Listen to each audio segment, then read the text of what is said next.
What's going on, you guys? Paul here, Paul's Performance, and on today's video we're going to be getting some fresh tires on the TDI swap. It's been in dire need of some new tires. I also got some newer Tacoma / 4Runner wheels, 17s. Let's go get them mounted.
Alright guys, so we got the new wheels and tires mounted here.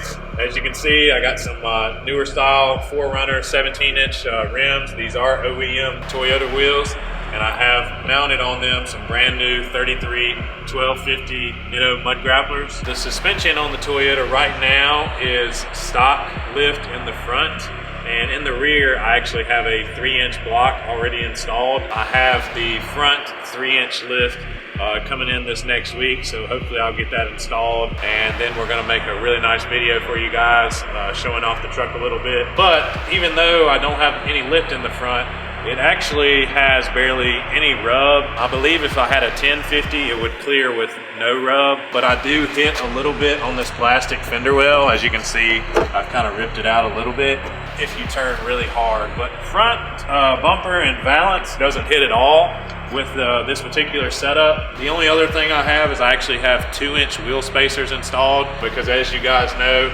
we have manual hubs, and in order for me to run this center cap without cutting a hole in it, I had to get the wheel away from the hub, so I had to install 2-inch wheel spacers, so it does make it a little bit wider. But like I said, I prefer the look of the center cap rather than having my locking hub cut out and you having to look at that all the time. Now that we have some new meats on the Toyota here, we're gonna get us a good roller video coming soon for you guys. So as always, please like and subscribe, leave any comments if you have any questions for us, and as always, see you guys next time.